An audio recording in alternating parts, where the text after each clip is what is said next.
वाचून जे ज्ञान पाझरतात त्यांना आमच्या परमार्थात खोकडं म्हणतात. मग जे उपजतात ज्ञानी आहेत, ज्यांचं जन्मोजन्मीच प्रारब्ध आहे, ज्यांच्या कुळात प्रभारत आहे, नामदेवराय सांगतात देवा असं कुळ जर मला भेटलं ना पांडुरंगा तर त्यांच्यासाठी मागं अशी माझी इच्छा. बघा आजच्या उद्धव बाबांचा वाढदिवस आहे, ज्यांच्या मुलाचा वाढदिवस आहे, करायचं असलं तरी एकट्याच आपण करता आलाच असतं की बापाची करायची काय गरज आहे. पण त्यांनाही कळतंय की वडिलांशिवाय माझ्याकडे काही सुद्धा, वडिलांनाही कळतंय की पोराच्या हातात दिल्याशिवाय पर्याय. आणि हा समंजसपणा, हा प्रामाणिकपणा ज्यांच्या कुटुंबात आहे त्यांच्या कुटुंबाचा वाढदिवस असा साजरा होतो. कारण प्रामाणिकपणा लोकांमध्ये राहिला नाही. बापाला वाटतं जे काही झालंय ते माझ्या जीवावर झालंय, पण पोराला वाटतं जे काही झालंय ते माझ्या जीवावर झालंय. पण या दोघांनाही कळलं पाहिजे की एकामेकाच्या जीवावर अवलंबून आहे ते. समजून घ्या, हा प्रामाणिकपणा लोकांकडे नाही. आमच्या संतांकडे प्रामाणिकपणा होता म्हणून असते संत. आमच्या तुकोबरायांचा प्रामाणिकपणा परमार्थामध्ये पाचवा वेद निर्माण केला तरी तुकोबराय म्हणतात मज परमरा काय थोरपण पायीची वाहन. ते तुकोबराय म्हणतात कुणबी याच्या कोळी जन्मलो जगदीशा संस्कृत भाषा अभंगीसी. प्रामाणिकपणा बघा. आणि तेच तुकोबराय संस्कृत मध्ये अभंग लिहितात. श्री अनंत मधुसूदन पद्मनारायण 8 चरणाचा अभंग संस्कृत मध्ये, पण मानत नाही लोक. म्हटले अहो हे तुम्हीच लिहिलं. तुका म्हणे माझं बोलाविता देव. कुणी लिहिलं? देवाने लिहिलं. लोक म्हणले कसं एवढे मोठे तुम्ही, इथे साधं ग्रामपंचायत सदस्य झालं तरी आम्ही एवढ्या मारतो, तुम्ही फार जगदूर आहे तरी तुम्हाला एवढा समंजसपणा, एवढा प्रामाणिकपणा, एवढा गुण कसं जमतो. तुकोबराय सोप्या भाषेत सांगतात मन करारे प्रसन्न सर्व सिद्धीचे मोक्ष अथवा बंधन हे कशाच्या हातात आहे. तर it's all depend on your mind. हे सगळं तुमच्या मनावर अवलंबून आहे. तुम्ही इथं बसलात मायावर, तुमचं मन जर घरी असेल तर बसण्याला फायदा आहे का? अर्थच नाही. आणि लोक प्रामाणिक नाही, बघतात एक आणि ऐकतात एक. प्रामाणिकपणाची प्रामाणिक आमच्या भारतात एवढे प्रामाणिक लोक आहेत की पानपोईवरचा ग्लास आम्हाला साखळीनं बांधावा लागतो. कळलं त्यालाच कळलं घ्या समजून. लोक प्रामाणिक आहेत, दुसरं काही नाही. लोक एवढे प्रामाणिक आहेत की किराणा दुकानदाराचा पीर कायम स्टोरीनं बांधलेला असतो. त्याला माहिती आहे गावलंय प्रामाणिक आहे आपल्या.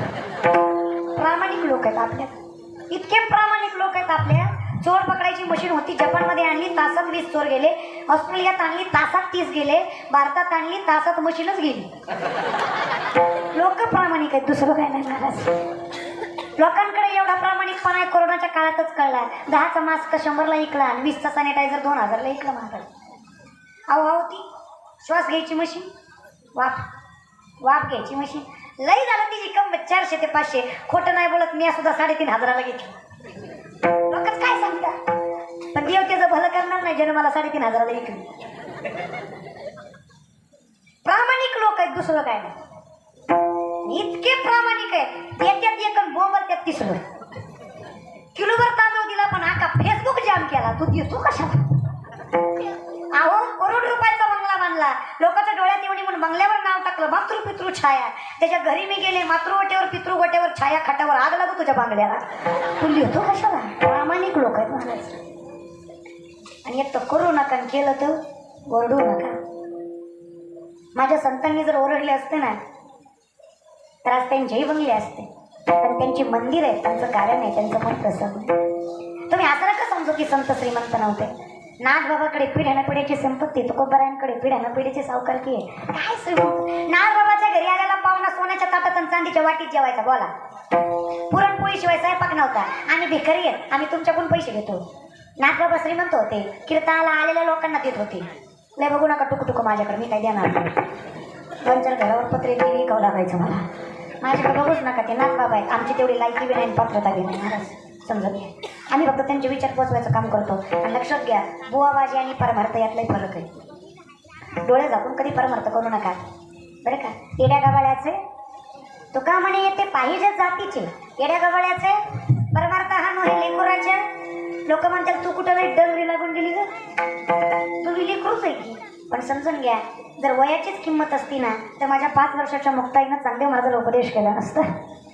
जर वयाचीच इथं कमतरता असते ना तर माझ्या 16 वर्षाच्या माऊलींना ज्ञानेश्वरी सांगितली नसते. जर वयाचीच इथं कमतरता असते तर 7 वर्षाच्या जनाईनं पांडुरंगाला बोलवलं नसतं. वय महत्वाचं नाही. 16.5 वर्षाची कानोपात्र भगवंताच्या जन्माची जाऊन मोक्ष प्राप्त करते. वयाला किंमत नाही. अनुभवापेक्षा सुद्धा कधी कधी ज्ञान महत्वाचं असतं. उपजता हेच मला सांगायचं की कुळातलं ज्ञान महत्वाचं असतं. पण तुमची लेकरं कशी आहेत, काय आहे हे जास्त महत्वाचं आहे. की तुम्हाला असं नाही म्हणत की आपली वाईट आहे, चांगलीच आहे. तुम्हाला सांगते मायबापा हो, आता ही जी लेकरं आहेत नाही हे करोडो रुपयाचं बंगले बांधणार. कितीचं बांधणार? करोडो. मायबापा हो कितीचे बांधणार? करोडो रुपयाचे बांधणार. पण त्यात तुम्हाला ठेवणार का नाही याची गॅरंटी आपण देऊ शकत नाही. बंगले बांधणार एवढं नक्की. पैसा कमावणार यात वाद नाही. पैसा कमवणं अवघड नाही, पण पैसा कुठं खर्च करायचा याची अक्कल असली पाहिजे. ती अक्कल परमार्थात येते माणूस.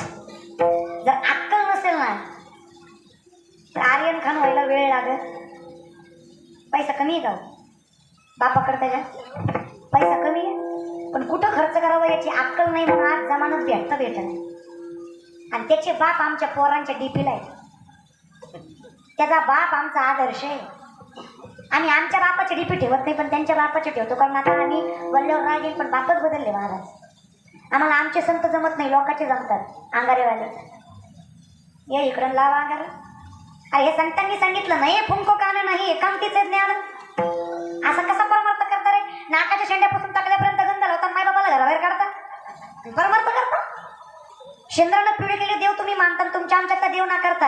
असं कसं परमार्थ करता? 10 दिवस गणपती बसवतात, बुडवताना शांत व्हायला लावतात. अरे असं कसं परमार्थ करता? म्हणजे 9 दिवस आईला पिठावर बसवतात, पंचतीनं वावळतात, दुसऱ्या दिवशी बोकड कापतात. असं कसं परमार्थ करता? हा परमार्थ आहे? ते तुमच्या आमच्या जिभेचे चोचले नाकलीचे कांदेत महाराज आहे का परमार्थ आहे काय? जरा खोलात शिरून बघा, समजून सांगते. फार सोपा आहे. तू काय म्हणे सोपे आहे सर्वाहुनी पण शहाणा तो धनी तर येण्याचं काम नाही मला. समजून घ्या. पण परमार्थ डोळस असावा. थोडं बोललं तर रागीन पण ऐका. ब्रह्मचारी राहून खोड्या करण्यापेक्षा बायको करून परमार्थ केला बरं. डोळस परमार्थ करा, काही गरज नाही महाराज. तोंडावर जे असेल ते असेल, पाठीमागे कुठे करायचं काय असेल ते असेल. मग हे जेव्हा समजलं त्याला भगवंत समजला. आणि व्यासपीठावर सांगते देव बघायच्या भानगडीत पडू नका. देव कधीच दिसत नाही. कीर्तनकार आहे व्यासपीठावर आहे, कीर्तनकार आहे तरी सांगते देव दिसत नाही. कारण देव बघायची गोष्ट नाही, देव अनुभवायची गोष्ट आहे. तेव्हा पाहावया गेलो तिथे देवाची होणी. अरे देव बिव राहू द्या, संत लांबची गोष्ट आहे. माणूस झाला तरी लय झाले. आता लय झालं. माणूस झाला तरी प्रामाणिकपणा जरी सांभाळला ना तरी फार झाला. नीतिमत्ता जरी योग्य ठेवली ना तरी फार झालं. मला तो का म्हणे सत्य कर्मा व्हावे साह्य घातली या भय नरक जाणे. सत्य वागायला शिका, सत्य बोलायला शिका. आमच्याकडे ती पद्धत नाही. आणि कोणी बोललं तर आम्ही खरं मानत नाही. पण एक गोष्ट लक्षात ठेवा, कोणी ऐको ना ऐको लोकाला सांगू नका. देवा सांगा सुख दुःख, देवानी वारेल भूक. कारण कसं आहे ना, आसमान में जितने सितारे हो उतने भी अगर शत्रु हो आपका बाल न बाका हो अगर हरी साथ हो. जर देव सोबत आहे ना काळजी करायची गरज. आणि टाळी वाजवा वाटली तर वाजवा, त्याला काही GST टोल नाका नाही.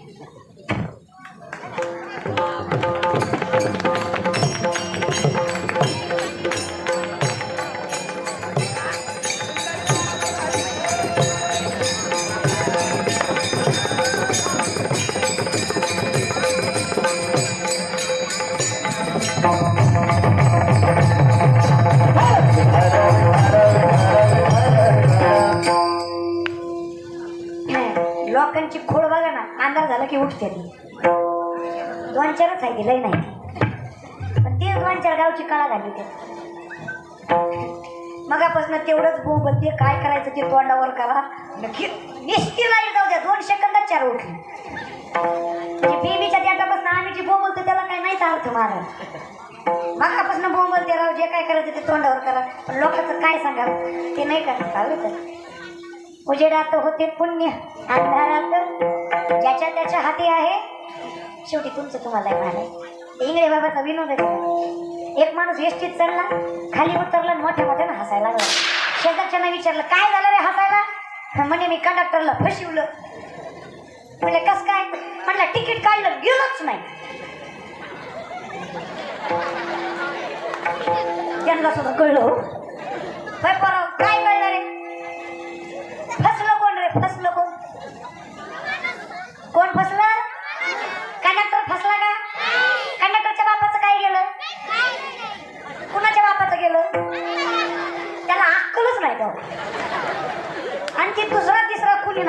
वाटच आहे ती बिनाकली.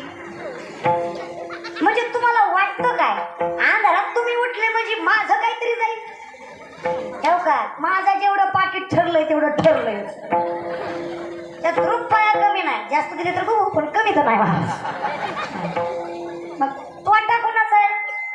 ह्यांना वाटतं मी हे ऐकलंच नाही, अंधार झाला की उठून आला. अरे तू फसला मी नाही हे समजून घेत जा. संतांचं जर आपण ऐकलं नाही तर फसलो आपण. संतांनी लक्षात घ्या. मग थोडं डोकं वापरा. एक रघुनाची पण कळतंय कीर्तन आहे की नाही. कशाला पूर्ण ताडा बसा लोक. एखादा इंग्लिश मिडियमचा असेल तर वाटोळं केलं महाराष्ट्र इंग्लिश मिडियम. तुम्ही का कुत्ता घरकाना घाटका. त्याला मराठी नीट येत नाही, इंग्लिशही नीट येत नाही. एकाच्या घरी मी गेले ते आधीच कोण इतकं पिसाळलं होतं. पप्पाला मम्मी, मम्मीला पप्पा म्हणायचं. मी म्हणलं पप्पा काय करतात? म्हणलं स्वयंपाक करतात. म्हणलं शहर आहे जमत असं. म्हणलं मम्मी काय करते? म्हणलं दाढी करते. आता कोणाला निवड सांगतो गुन्हा काय बसा रे पोरांनो. माझ्याकडे बघा पोरांनो, मी काय सांगते चल तुम्ही काय ऐकता? मोठ्याने काय ऐकताय? नशीब कीर्तन तरी म्हणते, डांबऱ्याचा खेळ तरी म्हणते नाही. तेवढं तर माहिती जिथं दिवाजी ते दिवाजी येते. पोरांनो गेल्या 4 वर्षात एक पिक्चर लई गाजला. त्यात गाणं होतं झिंगाट. पिक्चरचं नाव तू तर लईच हुशार आहे रे. साईराज म्हणलं हिरोचं नाव, हिरोईनचं तुझ्या आई बापाची गाठच घेते कीर्तन झाल्यावर. गुणाची लेकर पोरांनो तार बसा पटपाट. मी म्हणते त्याच्या पुढचं म्हणायचं. म्हणते त्याच्या शांत गेली शालू गेली. आता कुणाचं नाव? जबाबतीस तू माझ्याकडे. माझ्या मामाची ही पोरगी 1 नंबर दिसते साडीवर. आपल्या बापाच्या गाडीचं हात राहील त्यात सांग फेडाय. बिंदास फिरू आपण बिंदास. अहो ते पोरांचं जाऊ द्या. मला कधी कधी गाण्यांचं नवल वाटतं. आता तर असली गाणी निघाली माहित नसतं तर सांगते ऐका. जनरल नॉलेज असलं पाहिजे. ऐका काय गाणी महाराज लिहिणाऱ्याच्या डोक्याची म्हणजे अशी किव येते. नाही सॉरी दया येते दया. असं वाटतं आम्ही किती महाग आहे आणि तेच ते नाव म्हणतो. जिंदगी गेली तरी आमचं तुका म्हणजे माझ्या तुम्हा संतांवर. जिंदगी गेली तरी आमचं त्यांच्यावरच मग आहे. किती हुशार लोक करावं. कोरोना एवढ्या काळी महिना दिसतीस होईल कोरोना. लोक तुला घे ग.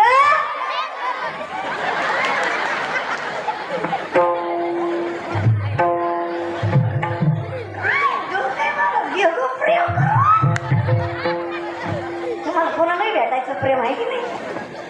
आता येतं जाऊ द्या काय बी तोंडाला येईल ती.